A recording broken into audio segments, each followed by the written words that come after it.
C'est toi qui vas commencer, Anne-Marie. Tu vas répondre. Oh, Gérard. Gérard, tu vas rattraper. Ah, mais on jurerait qu'il fait exprès. Cette fois, il n'a pas failli se prendre la télé, mais les Le filles fil qui de la sont juste télé. à côté. La prochaine est la Cela bonne. dit, patience. attends, Il y a trop de pièges là. il y avait de l'adhésif, qui est imitation parquet, qui dissimulait parfaitement ces Tout ces est fils. fait pour piéger Gérard. un jour. Je reste assis maintenant. Voilà, ne bouge plus. Anne-Marie, tu vas répondre à la question d'Agnès de Quimper. Mon fils de 12 ans a une véritable tête à poux, le pauvre. Je ne veux plus lui irriter le cuir chevelu avec des shampoings bourrés de produits chimiques vendus en pharmacie. Existe-t-il un remède naturel? Ma belle-mère me parle de lavande, mais je trouve que ça sent trop fort et je doute de son efficacité. Alors Agnès, ne doutez pas, la lavande, c'est vraiment un répulsif pour les insectes qui est bien reconnu. Vous pouvez l'associer avec l'huile essentielle de citronnelle de Java. Si votre enfant ne supporte vraiment pas la lavande, la substituer carrément par cette huile essentielle de Java. Vous allez faire un mélange, vous allez diluer cela dans de l'huile végétale de coco. L'huile de coco, d'accord. Vous Pour pouvez y étouffer ajouter... le pouls. Exactement, pour étouffer le pouls. Vous pouvez y ajouter même un petit peu un des ingrédients qui nous est cher ici à la quotidienne, le le bicarbonate de soude et pourquoi pas une petite pointe de vinaigre. Tout cela, ça va C'est la totale. vraiment être assez répulsif. Bon, bien sûr, ça a une petite odeur, mais c'est pas non plus... voilà, en termes de santé, c'est quand même bien plus idéal. Vous laissez poser cette pâte que vous obtiendrez avec une petite charlotte. Je sens qu'il va adorer ça, Ouais, ça, à c'est- 12 ans. C'est sûr. Et puis pour retirer les poux, voilà, il faut vous munir Ah d'un. oui. Eh oui. Voilà. Peigne. Finalement, Petit c'est peigne, un peu lui particulier. le plus Ça, efficace. il y a l'aspect, on va dire, répulsif, chimique d'une certaine façon, même si c'est naturel, mais et l'aspect physique de retirer les lentes, de retirer les poux. Voilà, ça c'est, on peut pas non plus y couper. Et quand vous voulez aussi très rapidement, n'hésitez pas à mettre un petit peu de ces huiles essentielles ou tout simplement l'eau florale de lavande sur les écharpes, c'est plus Et ça, facile c'est sur en les bonnets. prévention, En hein. prévention, C'est ça. l'eau florale de lavande peut aussi convenir. Bien sûr, ça a une petite odeur, mais vu que le petit garçon d'Agnès a vraiment la tête à poux, je pense qu'il faut maintenant...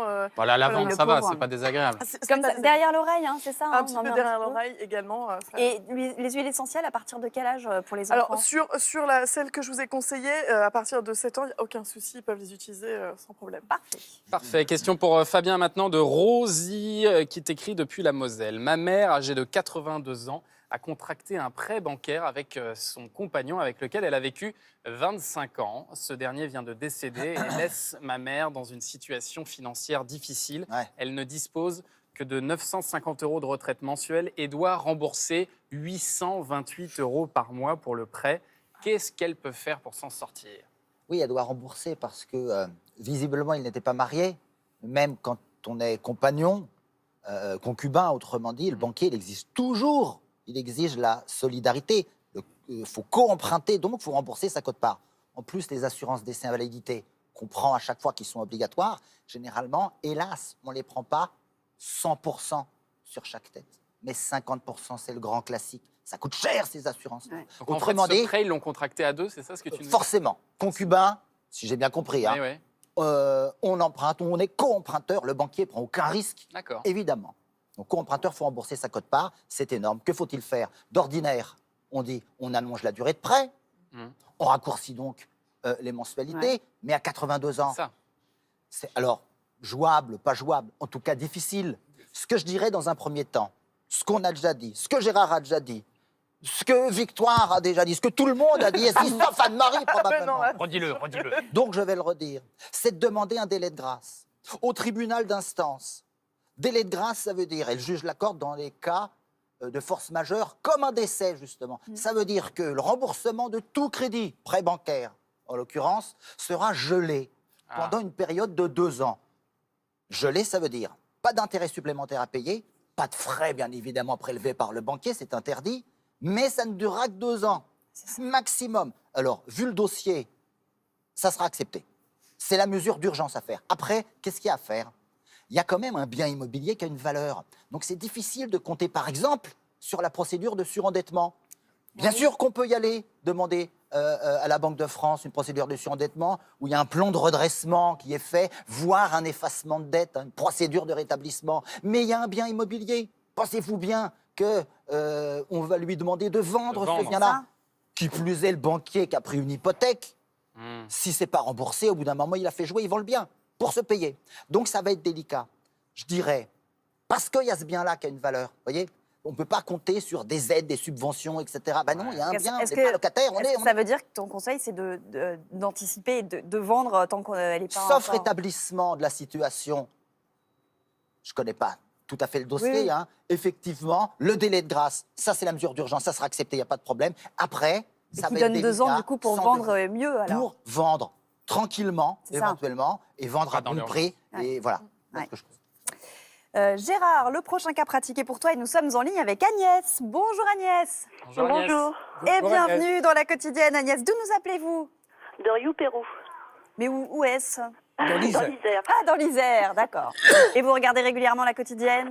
Tout à fait. Bon, vous suivez avec assiduité les conseils de Gérard? Ah oui, oui. D'ailleurs, maintenant, je vais fabriquer mon dentifrice. Ah, Et ben voilà, une bonne C'est ma idée. voisine. C'est ça. Bravo. Gérard, ça. C'est hein. la boutique à côté. Allez, on écoute votre petite question pour Gérard cette fois-ci. Alors, le propriétaire du local commercial où j'avais ouvert une brocante peut-il me demander de faire une révision de la chaudière et de la climatisation alors que je n'ai jamais utilisé ces appareils? J'ai une question à vous poser. Depuis quand vous êtes locataire? Le local, on l'a eu en 2017. En 2017. Bon, je vous explique pourquoi je vous pose la question. Il y a une loi qu'on appelle la loi Pinel en 2014 qui a réglé le problème de ce que devaient payer les propriétaires et de ce que devaient payer les locataires en matière de loyers commerciaux. C'était réglé depuis très longtemps pour les habitations. On sait ce que paye le propriétaire ou le locataire. Il n'y avait rien pour les commerces. Et donc, dans le bail, le propriétaire pouvait imposer tout et n'importe quoi. La loi qui s'applique au 1er novembre 2014 a fixé ce qui a charge du propriétaire, ce qui a charge du locataire. Et hélas, il a mis à charge du locataire l'entretien de la chaudière et l'entretien de la climatisation. Ça, c'est le principe. Maintenant, on va voir comment vous en sortir. Vous me dites que vous ne vous en servez pas. Pourquoi? Vous ne vous servez plus vous du chauffez local? pas Vous ne chauffez pas? Alors, on n'avait pas ouvert le compteur gaz, Oui. donc on n'avait pas de chauffage. D'accord. Et la Et clim, la pareil? clim, pareil, ouais. Alors, dans ce cas-là, ça ne vous pose aucun problème. Pourquoi? Vous avez une obligation d'entretien. Mais ce n'est pas comme par rapport à une assurance ou un propriétaire d'habitation où on doit justifier tous les ans qu'on a fait entretenir les appareils de chauffage. Vous devez entretenir, c'est à votre charge à vous. Et c'est à la sortie, quand vous partez, si c'est en mauvais état parce que ça a été mal entretenu, que le propriétaire peut vous dire qu'il met à votre charge les réparations, voire le changement des appareils. En attendant, on n'est pas dans une maison d'habitation. Il ne peut rien vous imposer. Donc vous lui dites, monsieur, c'est mon problème, je n'ai pas mis le gaz, donc j'ai rien à réviser.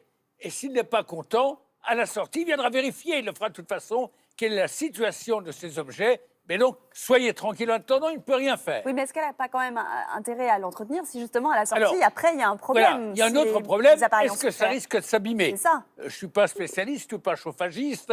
Ça vaut peut-être le coup de le faire de temps en temps. C'est ça. Et alors, je dis pour nos téléspectateurs qui eux, ont une habitation, qu'ils ont l'obligation d'entretenir et de réviser, même s'ils n'en servent pas, et de pouvoir en justifier au bailleur, sinon on peut résilier leur bail.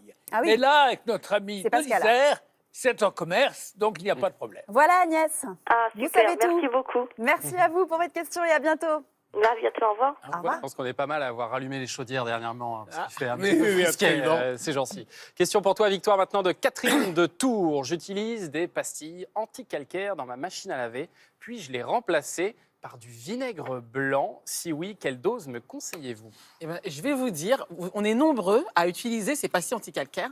Alors, j'ai 2 bonnes nouvelles. Généralement, elles ne servent à rien. Pourquoi? Ah oui. Alors d'abord, quand on a le caractère de l'eau, c'est ce qu'on appelle la dureté de l'eau. C'est un terme un peu curieux, mais c'est comme ça. Si votre eau est moyennement dure ou douce, donc très peu dure, il y a très peu de dépôts de calcaire, vous n'avez pas besoin de mettre de pastilles anticalcaires. Comment le savoir? Il faut regarder sur votre facture d'eau. La dureté de l'eau, oui, c'est Ah bon? indiqué. Sinon, votre mairie, si l'information ne figure pas, votre mairie pourra vous indiquer, vous donner l'indication. L'autre chose, et ça, c'est nos confrères de l'UFC Que Choisir qui l'ont démontré il y a quelques années, on utilise quasiment tous, en majorité, de la lessive liquide. quand on utilise la lessive liquide, il n'y a pas de dépôt de calcaire. Donc, c'est encore une autre raison qui fait qu'on achète ces pastilles parce que les grandes marques de lave-linge et une grande marque connue Oui, de oui, pastilles oui. anti-calcaire nous incitent à le faire. Il n'y a pas besoin. Donc, les pastilles anti-calcaire, vous pouvez les ranger, vous n'avez pas besoin. En revanche, pour l'entretien de votre lave-linge, c'est pas mal, je vais dire une fois par mois, d'utiliser du vinaigre cette fois pour l'entretien général. Alors, on prend vraiment du vinaigre blanc de base. Vous mettez 500 ml à 1 litre en fonction déjà de la capacité de votre machine. Dans le bac lessive directement. Oui, voilà. Vous Pas faites- après Bac lavage lessive ou ou- tambour? peu Les deux importe en fait. Hein. T'arroses, quoi. On fait comme on peut mettre dans le compartiment prévu, par exemple pour la lessive. On peut le mettre directement dans une boule, par exemple dans son tambour. C'est pareil. Ça va être dilué avec l'eau. On fait tourner à vide. On le fait. Avec un pareil, programme en un peu costaud, un peu à non, 60 ou même non, pas c'est pas la peine. Hein. Et puis en fonction de sa dureté de l'eau, on va faire 500 ml si c'est moyen, si c'est très doux, on va faire 500 ml si c'est doux, 1 litre si c'est une dureté moyenne. 1 litre, carrément. Oui, mais tout ça va être dilué en fait avec l'eau de, Oui, oui, l'eau oui. de lavage. Hein. Et puis c'est bien parce que par rapport à l'ensemble du fonctionnement du lave-linge, ça lui donne ça permet de faire durer plus longtemps. Ouais, c'est Avec bien. vraiment. Je vais le faire, ça, je vais le faire. J'ai ça jamais vaut le fait. coup. Je Ouais, vais t'as le l'eau faire. très dure chez toi? Je ne sais pas, mais je vais le faire. Non, à mais titre même préventif. raison, t'as une raison. eau À titre moyenne. préventif. Voilà, c'est ça, c'est à titre préventif. Non, mais Ça c'est vrai permet que c'est bien. d'entretenir en fait. Ça me fait. la Ça enlève tuyauterie aussi de les votre- odeurs, vous savez, parce que Exactement. parfois Parce le qu'il y a un- le linge, beaucoup ça chez laisse moi, oui. un- ouais. Tout à fait. C'est un entretien général, oui. On le voit d'ailleurs, la carte de France de la dureté de l'eau. Comme ça, vous pouvez avoir Voilà, quand même une selon. première petite Voilà. indication. Évidemment, les zones en rouge sont les endroits où l'eau est la plus dure. Calcaire. C'est au-dessus de 30 degrés. C'est ça. hein, C'est des ça que l'eau degrés est très français, dure. c'est un temps un peu Degrés curieux, français, le d'accord. calcul de la dureté de l'eau. Oui, c'est des degrés français, c'est comme ça. Bon, très bien. A-t-on le temps pour une dernière petite question pour toi, Anne-Marie? Allez, on va le prendre rapidement. Question de Laurine. Les huiles essentielles gardent-elles toutes leurs vertus lorsqu'elles sont utilisées dans les bougies parfumées? Alors, non. En fait, Eh bien, merci Anne-Marie. Eh oui, la chaleur en fait va dégrader. considérablement dégrader, altérer Bah oui. les propriétés. Notamment, les huiles essentielles sont souvent utilisées pour leurs propriétés aussi psychologiques, si on peut dire. C'est-à-dire qu'elles vont pouvoir, par exemple, la lavande être Apaise relaxante, l'esprit, voilà. etc. Donc, la meilleure façon pour bénéficier des propriétés des huiles essentielles, c'est d'utiliser un diffuseur À à froid. froid. C'est un nébulisateur aussi, ce qu'on appelle. Ça va vaporiser sans du coup chauffer, vraiment en créant des micro-gouttelettes d'huile essentielle. Et c'est un petit peu onéreux à l'investissement, mais si on veut vraiment bénéficier des huiles essentielles, il n'y a pas vraiment... C'est indispensable. Ouais. Merci beaucoup. On met la lampe d'Aladin, il C'est est vrai. sorti. C'est magnifique. Frotte, Frotte. frotte. Vas-y, Gérard. Merci beaucoup, les amis, pour toutes ces réponses. On va se retrouver demain à partir de 11h45. Il nous reste à vous souhaiter une très belle après-midi sur France 5. À demain, bonne journée, bye bye.